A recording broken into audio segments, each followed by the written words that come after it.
Plinião, para mim é um prazer muito grande ter você. É uma honra saber que você aceitou esse convite. Aí é o primeiro, né, do nosso canal aí. Eu queria te agradecer, viu, pela oportunidade.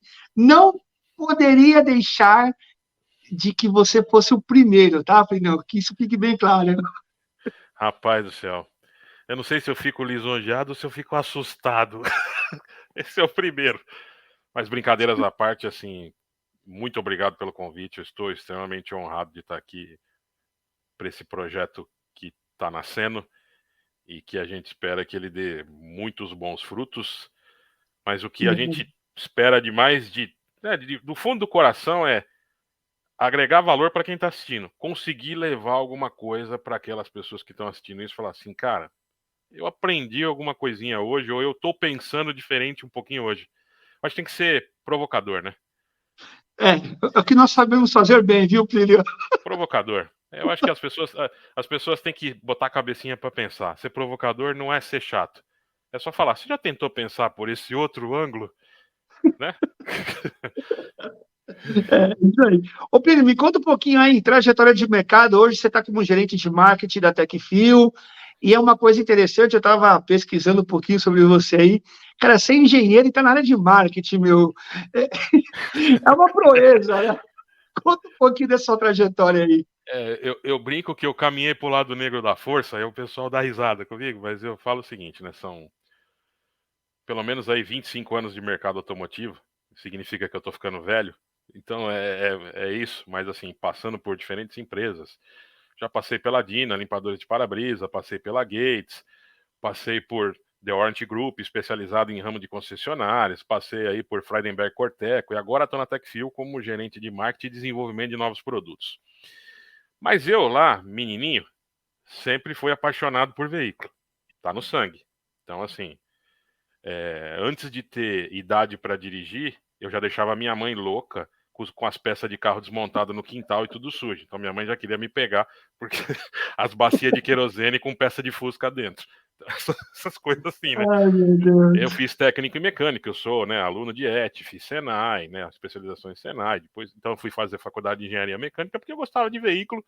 E a porta de entrada na cabeça de todo menino que gosta de veículo é, cara, eu vou ser engenheiro, né? Eu vou entrar nesse mundo, vou querer trabalhar em montadora, enfim.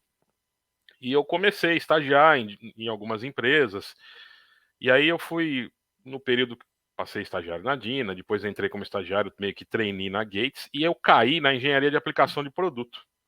Só que a engenharia de aplicação de produto da Gates, na época, ela estava linkada ao departamento comercial, marketing e vendas.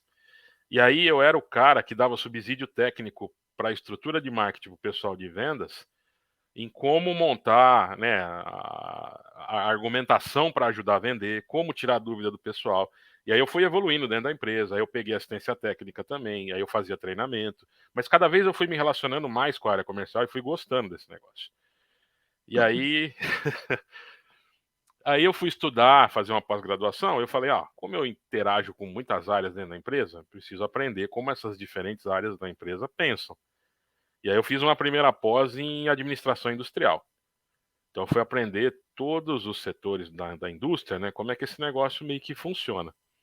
E aí também tive marketing, também tive vendas, o que só me ajudou a reforçar esse viés que eu já gostava. E aí eu caí numa parte da minha carreira que foi muito engraçada, que é, um belo dia o pessoal falou assim, você já trabalha na reposição, você conhece de peça, não sei o quê, a gente está precisando de um cara lá na montadora, mas a gente precisa de um cara na montadora que entenda de produto, mas que tenha boa comunicação, que resolva os problemas ali. Eu falei, tá, mas para quê? Não, você vai ser gerente de projeto. Eu falei, tá, conte-me mais. E aí contaram a oportunidade, eu fui ser gerente de projeto para desenvolvimento de montadora, e eu era responsável pelas montadoras na época da Ford, da Renault, da Honda e da Toyota. Todos os projetos ali dentro da estrutura de OEM da Meu Gates no Deus. Brasil. Só que nessa brincadeira, meu amigo, eu me relacionava com o cara do mundo inteiro. Eu tinha conferência com o cara da China, com o cara da Coreia, com o cara da Índia, com o cara da França, com o cara dos Estados Unidos, porque eram projetos de plataforma global que você tem que interagir com todo mundo e você tem prazos e tarefas para cumprir e cobrar todo mundo sem ser chefe direto de ninguém. Então esse é um trabalho que me permitiu criar uma capacidade de ler as pessoas e de negociar e de, né, enfim. E depois eu fiquei nesse negócio, o negócio evoluiu e deu certo, o pessoal da reposição falou, cara, a gente precisa de você de volta. Aí eu voltei para a área de reposição como supervisor de marketing e engenharia de aplicação. E aí, Meu cara, Deus. dali para frente, eu fiz muita coisa, e aí um belo dia me apareceu uma oportunidade diferente.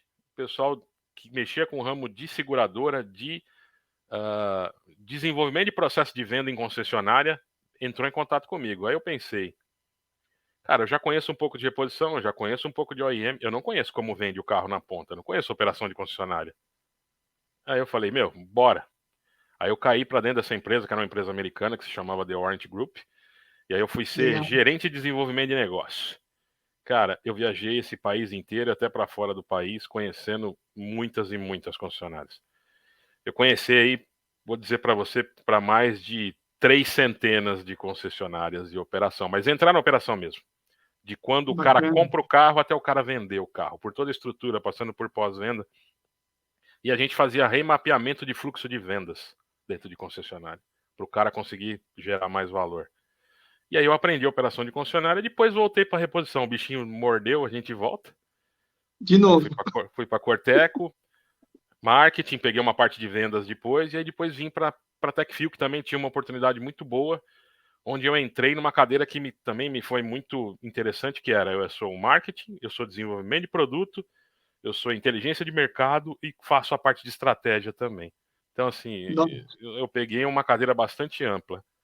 E nessa trajetória, cara, lidar com o público, conversar, criar estratégia, entender como é que você ajuda teu cliente, como é que você vende teu produto, como é que você posiciona ele melhor, como é que você precifica, como é que você compete. Cara, esse foi meu dia a dia. Aí eu cheguei até aqui.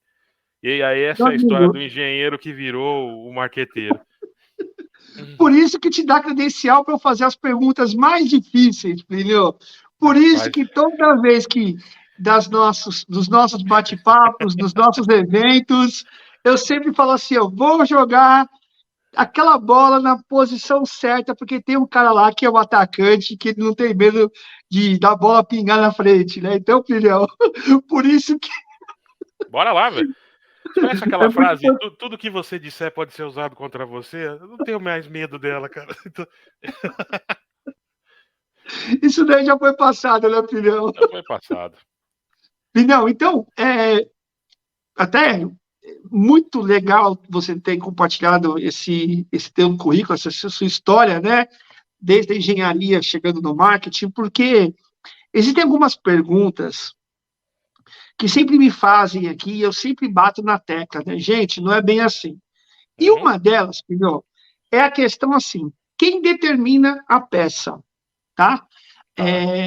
Quando se monta um carro, a montadora ela vai lá e desenha, né, para cada tipo de país que ela vai colocar aquele carro, você tem as resoluções, você tem lá todos os padrões para que aquele carro entre até determinado país, né?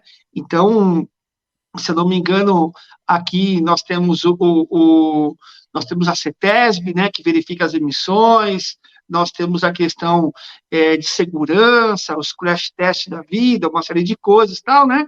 Então ali ele dá um conjunto se não me engano, é o Proconv, né? Que ele dá toda o modelo que rege aquele país para entrar um carro com determinadas características, né? Tá. E aí, beleza, chegou esse carro aqui, e eu gostaria de saber o seguinte: quem que determina a especificação ideal para atender essas regras? É a montadora ou é o fabricante de autopeças? Ou seja, a Techfil hoje é a maior empresa, né, de filtros da América Latina, então ela detém o conhecimento, ela sabe o que tem hoje de mais tecnológico no mercado no quesito filtragem, né, seja de ar, de combustível, de óleo, né, enfim, do que for. Então, quando tem essa relação com uma determinada montadora, ela fala, olha, a regra é essa, Tó, se vira, se envolve, ou não, a regra é essa, Tó, eu preciso disso. Vamos lá. Eu vou falar aqui não só como ponto de vista da Techfil, vou falar como ponto de vista do Plínio, da trajetória dele de diferentes empresas, como é que as empresas normalmente lidam com isso. Existem variações, tá? Nem sempre a regra é a mesma, mas eu vou dizer das experiências que eu passei. Eu vou dizer para você que não é nem um trabalho de 4 mãos. Eu vou dizer que é um trabalho de 6 mãos. Por que eu chamo de um trabalho de 6 mãos? Você tem a montadora que te fala, ó, eu tenho, vamos pegar filtro, vamos pegar correia, vamos pegar peças que estão interligadas ao motor, tá? Então ela fala o seguinte, cara, eu tenho esse veículo com essa característica de motor e ele precisa cumprir essas determinadas regras. E aí ele fala, ó, tá aqui o esquema do motor, tá aqui os dados de engenharia, ele vai escolher ali os parceiros que vão trabalhar com esse desenvolvimento com ele, e aí você às vezes vai ter influência, às vezes não, sempre você vai ter influência da montadora aqui e da montadora, a sede da engenharia da montadora, seja ela local, seja ela em outro país, o cara que fez o primeiro desenvolvimento lá, ele vai dar as primeiras regras dele. Cai na mão do fabricante, o fabricante, de posse dessas características, ele vai começar um trabalho em conjunto com a montadora, dizendo, ó, baseado no que você me entregou aqui, eu acho que a gente devia ir por este caminho. Então eu tenho um produto assim, eu tenho um produto assado, tem essa característica. Às vezes a gente aqui localmente vai precisar envolver times de fora da mesma empresa, então quando a gente trabalha em empresa multinacional, às vezes você vai envolver outras unidades da sua empresa nesse projeto também, para te ajudar, ou vai ser um desenvolvimento local, como por exemplo na Techfil. A gente vai fazer um desenvolvimento local, baseado na expertise que a gente tem. E a gente vai falar para o montador, ó, baseado no que você me entregou, para essa sua aplicação, eu tenho o filtro A e o filtro B.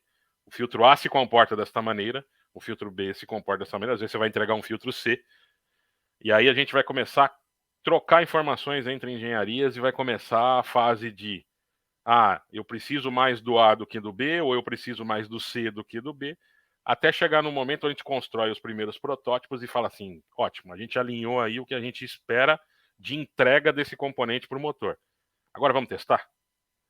E tem muita coisa que você vai mudar durante o teste, porque você acha uma coisa e na hora que você vai testar, você vai ver que você precisa fazer ajuste. Então eu diria que nunca é unilateral. Você sempre vai ter essa troca de ambos os lados. Salvo exceções quando é um projeto consolidado lá fora, que alguém simplesmente fala, cara, tropicaliza o projeto aqui. Mesmo assim, possivelmente vai ter ajuste, por quê? Porque Brasil não é para amadores, né, meu amigo? Brasil é outro mundo, cara. Brasil, combustível aqui é diferente, não vou nem dizer porquê, né? O combustível aqui é diferente, a rua aqui é diferente, a condição que a gente coloca os veículos para passar aqui é diferente, então você vai precisar ajustar. Ô, Plínio, e baseado nisso que você falou, tem uma outra coisa que o pessoal sempre me pergunta e eu quero já também deixar claro aqui, né? Existe diferença na linha de produção. Cara, eu tive a oportunidade de visitar a Techfil, não foram uma, foram 2 vezes, e eu fiquei impressionado com... Cara, entra um produto bruto e sai acabado, cara. Você anda a linha, você se cansa, cara, porque você atravessa toda, né, a linha de produção, então você vê aquele produto. Então, eu imagino a matéria-prima, os agregados, os funcionários, o maquinário, a estampa, né, para colocar a marca lá nos canecos, né, uma série de coisas que eu vi lá, depois as embalagens. Então, eu vi isso e, para mim, fiquei muito impressionado e quero te agradecer pelo convite, né? Outros convites virão, viu? Eu quero estar lá também, né, meu? Estão sempre abertas. E eu vi lá que vocês têm um laboratório muito bacana também, né, onde vocês fazem os testes, com maquinários pesados, né, que conseguem trazer informações ali que nenhum outro local do país tem essa tamanha qualidade nas informações, né, para fazer testes e tudo mais. E aí sempre tem aquelas pessoas que falam assim, pô, mas, ô Genzão, cá entre nós aqui, quando o cara fabrica para montadora, a qualidade é uma. Mas quando o cara fabrica para o nosso mercado, que é o mercado de reposição aqui, que é o mercado que a gente compra na autopeça, é outra. Então, Plínio, existe essa situação. E se existe essa situação, quais são, digamos assim, em que condições elas são aplicadas?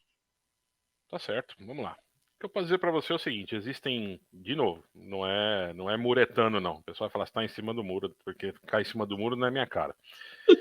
Existem empresas e empresas, eu só posso falar daquelas empresas por onde eu passei.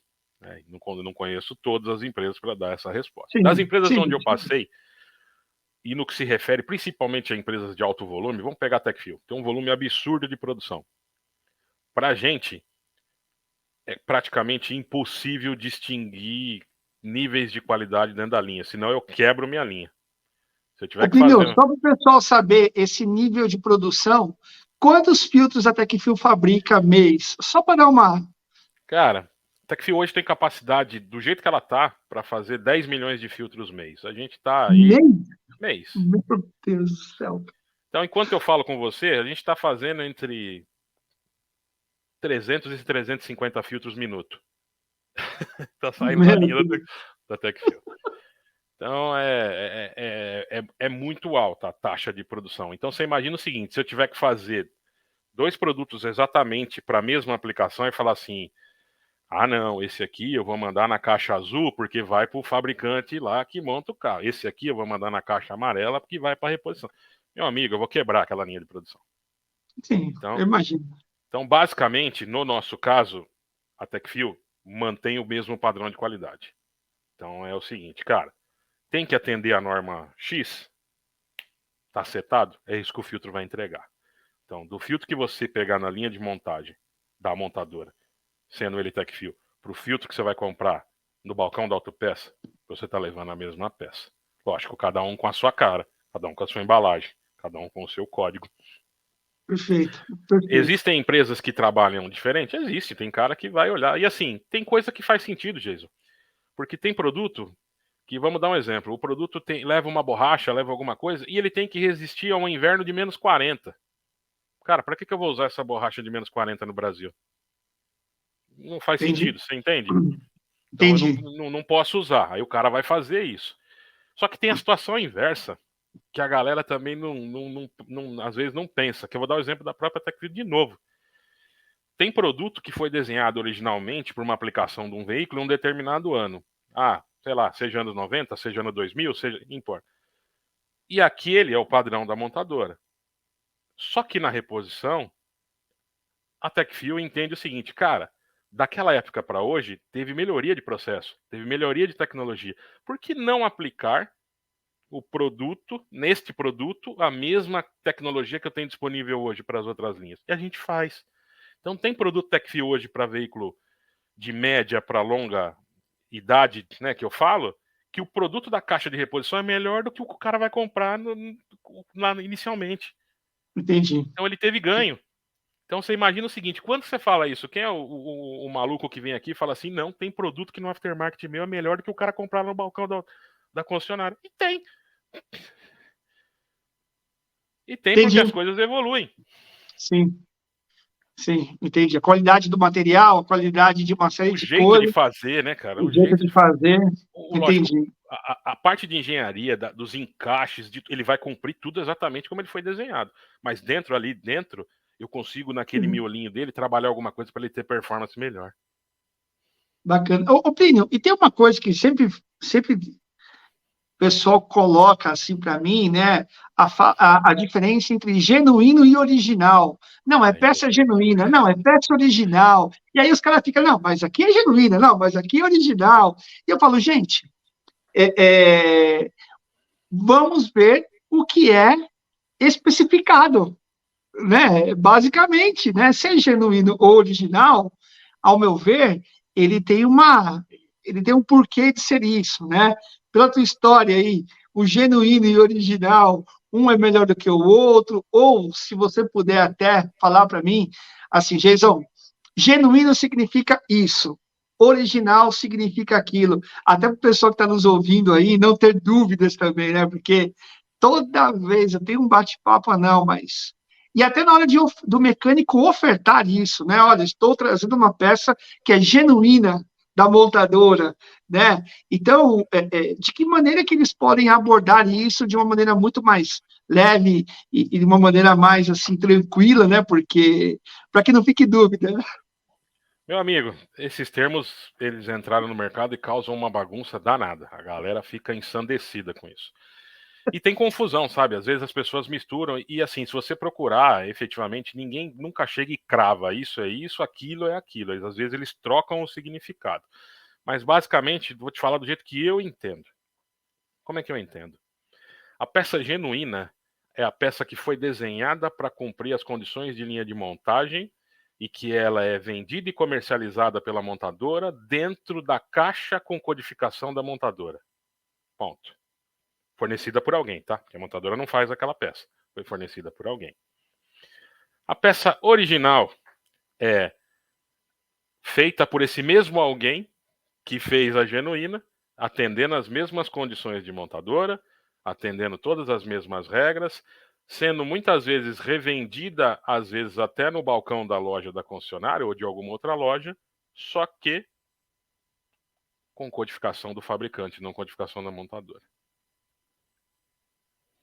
Entendi, entendi. Então, o que você está me falando são as mesmas peças em embalagens diferentes Com e parte códigos numbers, diferentes números diferentes. e Tá, vendidas em canais diferentes. tá, Isso entendi. quando você está seguindo o mesmo fabricante, né? Assim, ó, o fabricante entregou lá no A, entregou no B, né? O fabricante, Techfil, entregou na montadora, entregou lá na distribuição. Uma sai com código montadora, outra sai com código distribuição. Então, vamos lá. Ô, Plinio, aproveitando, né, que você, dessa diferença que você falou sobre genuína e original, eu tenho uma dúvida aqui que paira, né? Por que que algumas peças, quando você tira do carro, vamos supor, o carro está com 30, 40 mil quilômetros lá, rodou com a peça original além do que devia, já. Ela fez aquela manutenção que já era para ter acontecido e não fez, e de repente deu problema, o cara foi lá e trocou aquela peça. Uma peça que deveria ser trocada com 20, 30 mil, o cara trocou com 40, 45, 50 mil. Mas a peça durou até os 45, 50 mil.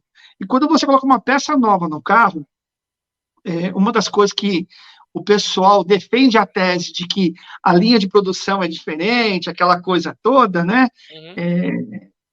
Eles defendem que quando eles colocam a peça de reposição, né, a peça nova, né, com as características originais, eles falam o seguinte, mas não vai durar os 30, 40 mil, vai durar os 20, 25 mil. Como é que a gente pode explicar isso, tanto para o dono do carro, também para quem está nos assistindo aqui, que são as oficinas mecânicas, né? Como é que isso ocorre? Como é que isso... Porque dá a impressão, né, Plinão? Dá a impressão de que, Sim, poxa, sim. qualidade é inferior. Tenho certeza disso, porque a, É a primeira a coisa que vem na genuína do cabeça de carro todo durou mundo, né? mais, né? A primeira coisa que vem na cabeça de todo mundo é isso. Então vamos lá.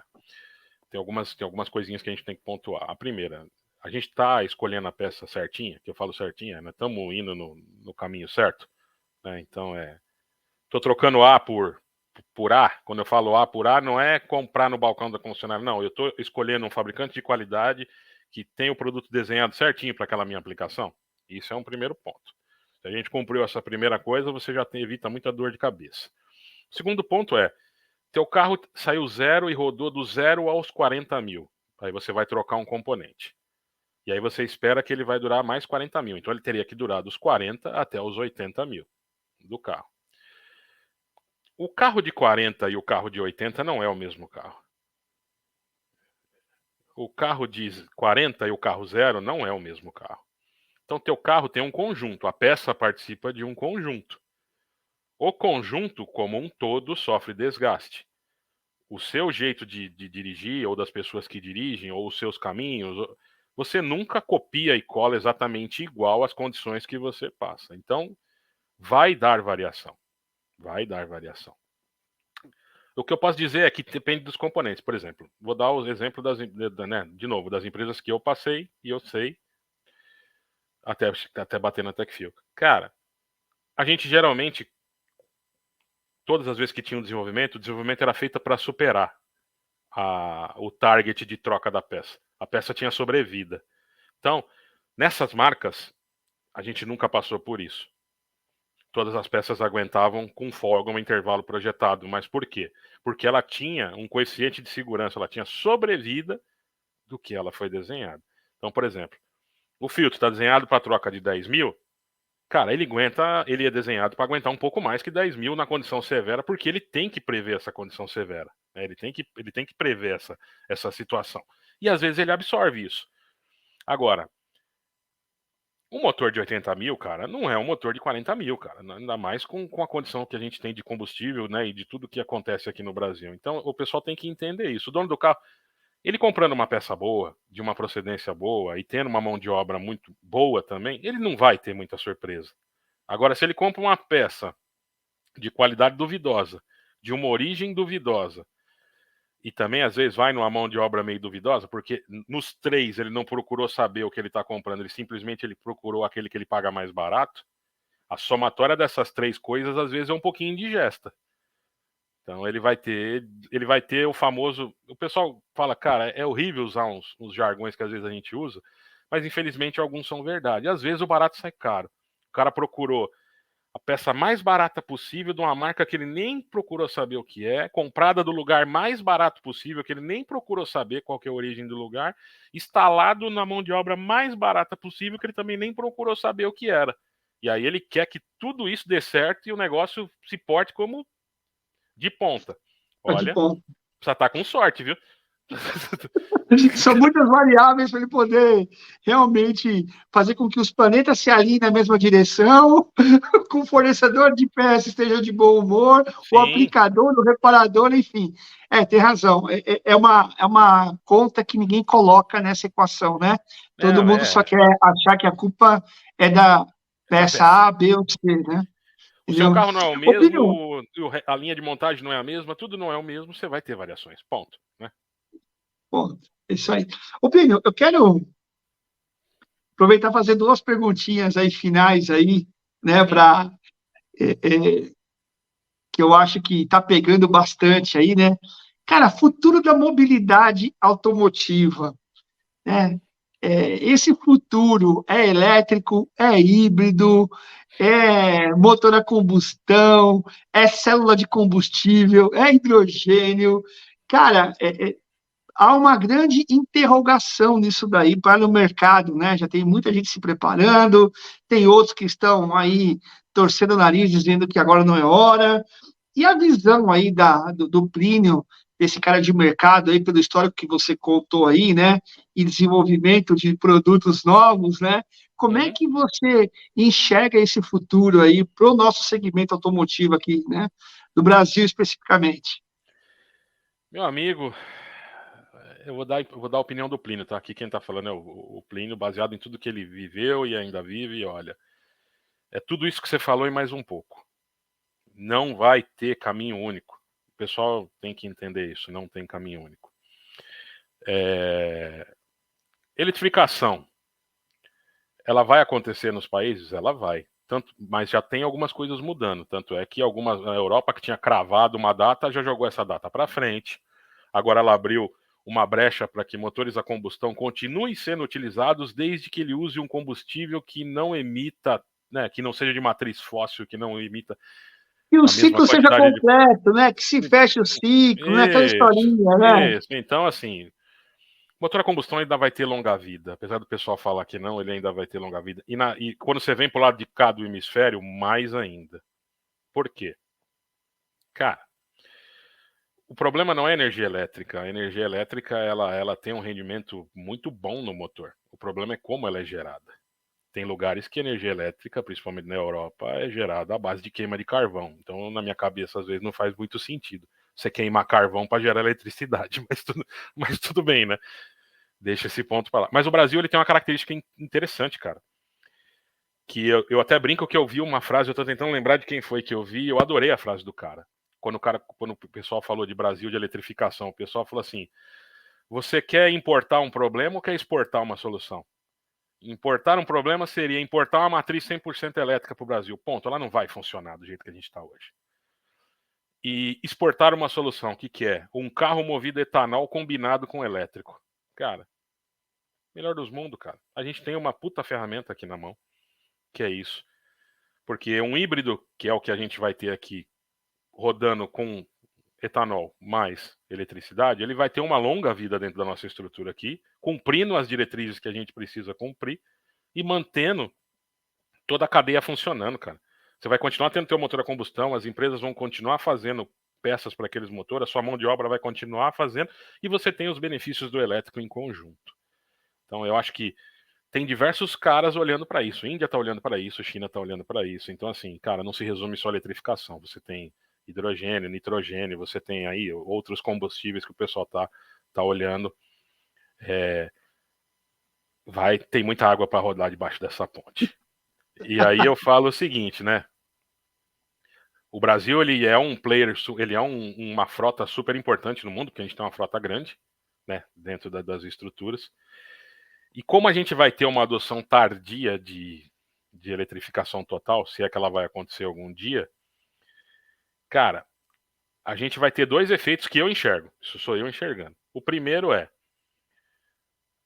a gente vai ganhar uma notoriedade lá fora no sentido de quando a gente olhar Estados Unidos e Europa desarmando as suas estruturas de atender motor a combustão para atender motor elétrico, eles vão continuar tendo aquela capacidade de produzir algumas coisas lá. Eles não vão desativar tudo. Só que o mercado deles vai encolher. Para onde eles vão olhar? Para o mercado lá de cá. Então, aqui vai virar um palco para quem gosta de fazer coisas para motor a combustão. Mas, ao mesmo tempo, vai continuar tendo frota de motor a combustão rodando lá, dos usados, porque se a gente juntar a capacidade produtiva de elétrico hoje, as coisas mudam, mas a capacidade produtiva de elétrico hoje para a frota total do mundo, a gente estava falando que a gente vai demorar uns 40 anos para trocar a frota inteira. Então, cara, tem muita água para rodar. Então, o Brasil, com essa capacidade e essa tecnologia de rodar com motor a combustão, pode virar um fornecedor de produtos a combustão para outros lugares do mundo. Por que não? Então você tem uma ameaça de os nego olhar para o mercado de cá e querer vir, mas tem uma oportunidade da gente jogar estruturas e tecnologia para o lado de lá, cara. Então, assim, e a gente vai surfar essa onda, porque o brasileiro é criativo para esse negócio. A gente vai viver a era do híbrido aqui por um bom tempo, cara. O que eu acredito também nisso que você falou é o seguinte: anteriormente nós tínhamos as manutenções só em motor GNV, ciclo Otto e diesel. Hoje você vai ter as manutenções em GNV, ciclo Otto, diesel, híbrido, elétrico e uma série de pingar, outros né? por pingar. Então, abre-se muito mais oportunidade. É lógico, poxa, Eizão, vai quebrar menos, vai fazer menos coisas, tal, não tem importância. Mas outras peças vão se quebrar, outras manutenções terão que ser dadas, né? Então, isso é importante.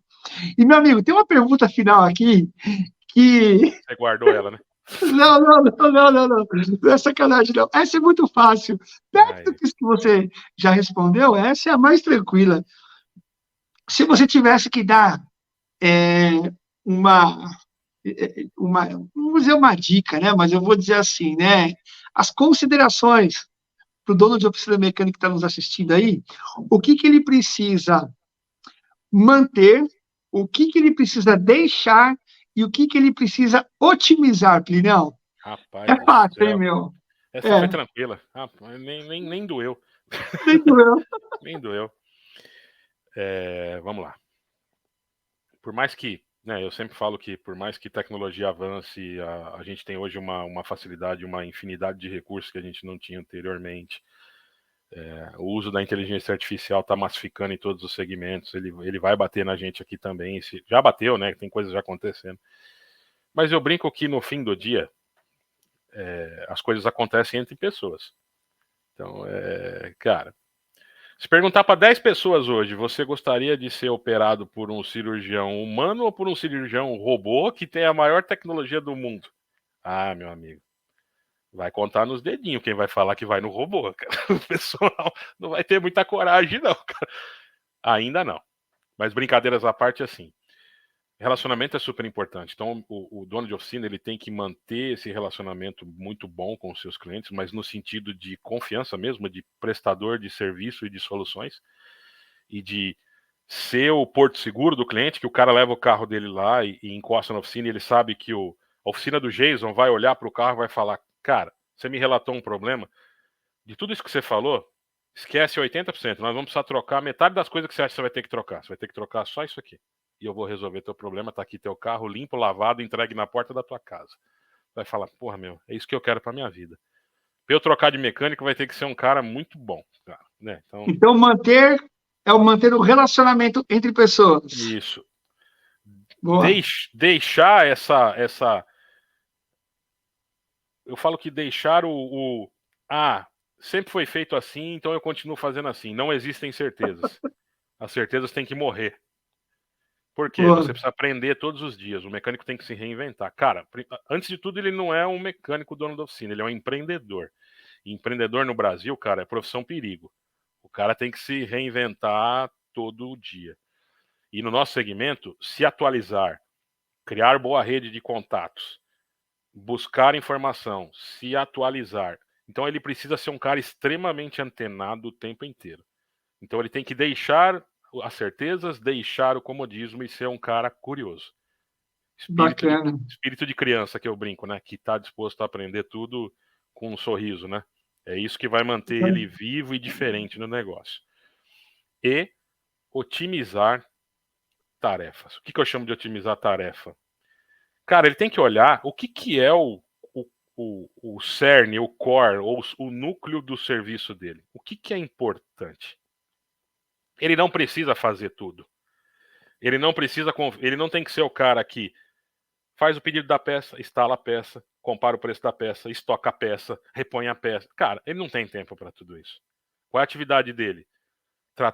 Lidar bem com os clientes, procurar os melhores contatos para conseguir as melhores peças, os melhores serviços e as melhores atualizações que ele vai conseguir, e ficar de olho na gestão do negócio dele do ponto de vista financeiro para entender. Se ele não entende financeiro, ele joga isso para um cara que entende para fazer. Se ele é o cara bom do relacionamento, é melhor você se concentrar nas suas forças do que ficar tentando equalizar suas fraquezas. Então ele tem que se despir desse ego e foca no que ele é bom, cara. Você vai ver que ele vai voar. Se ele trouxer gente que ajuda ele, ele vai voar, cara. Ele vai voar. Então não dá para ser o exército de um homem só. Ele não vai conseguir tocar tudo sozinho. Tem que acabar com isso, cara. E tem muito cara que é empreendedor que é assim. O cara acha que ele vai tocar tudo, né, cara? Mas não dá. Não dá. Não dá. Plinião, olha só, cara, quantas lições bacanas aí, e eu quero dizer para você, assim, que nesse bate-papo aqui, talvez, muitas pessoas não pensavam de que maneira elas podem melhorar o negócio dela, né? E aí, cara, tão simples, né? Você deixar o plano cartesiano, né? Você manter as relações, né? E otimizar o processo, né? Tornar ótimo aquilo que você já é bom, né? Então, o cliente é o seu maior base, bem, né, cara? O cliente é o seu maior bem, né, cara? Cuida bem do cliente, né, cara? já é o suficiente, né? Cuida bem do cliente. Não, TechFio na área aí, sucesso para você aí.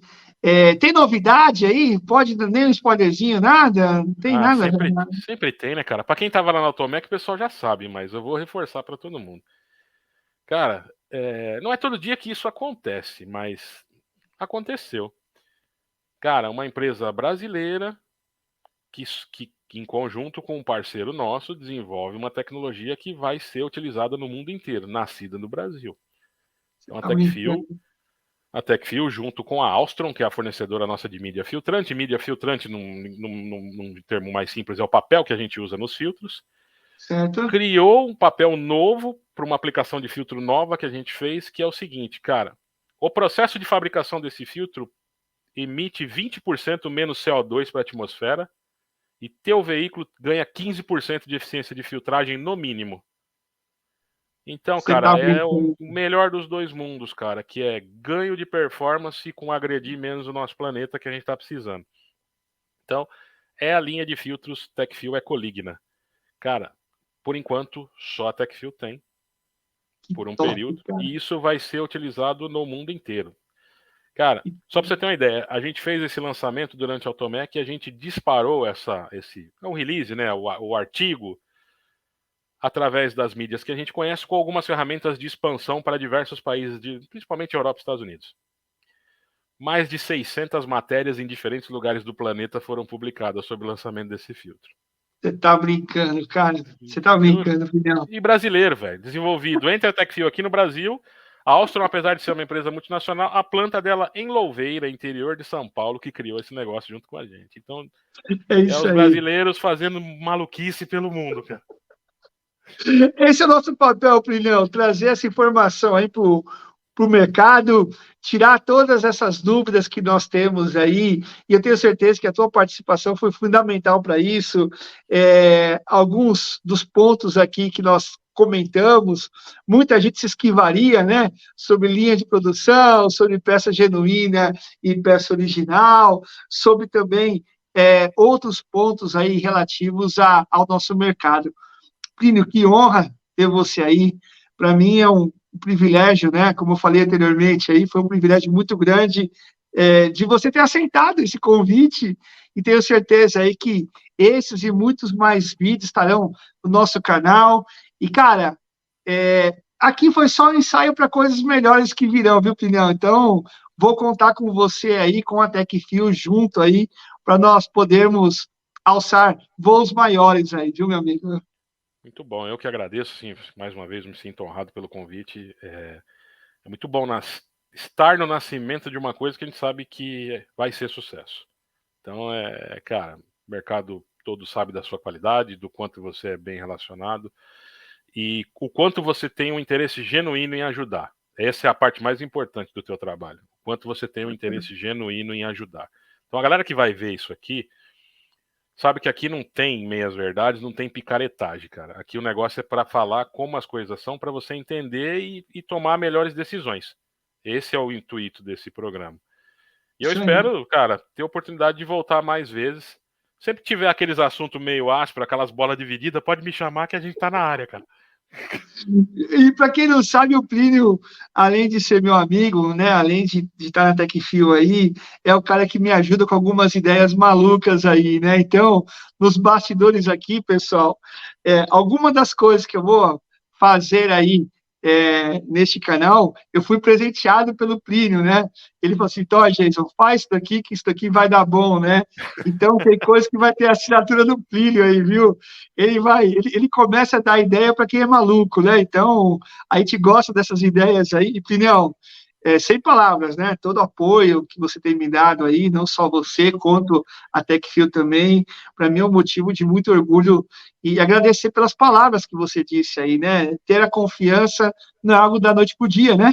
A gente tem aí um histórico aí, né, Plinião? E confiança não se compra, cara, se conquista. Sempre, sempre.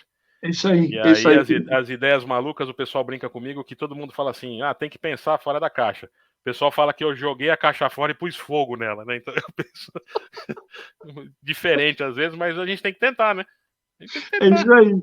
Não, e esse canal é nosso, meu. Esse canal é nosso. Tamo junto aí. Obrigado, viu? Eu que agradeço, sucesso e, cara, lembra desse nome, Automotive. Vocês ainda vão ouvir falar demais desse cara. Quando ele ficar famoso, junto com vocês e com milhões de seguidores, aí vocês vão falar assim, aonde tudo isso começou? Volta para trás, vocês vão achar esse menino lá atrás. Obrigado, Puxa, Jason. show de bola, Brilhão. Obrigado. Forte abraço aí, meu amigo. Valeu, um abraço, até mais. Até mais. Tchau, tchau.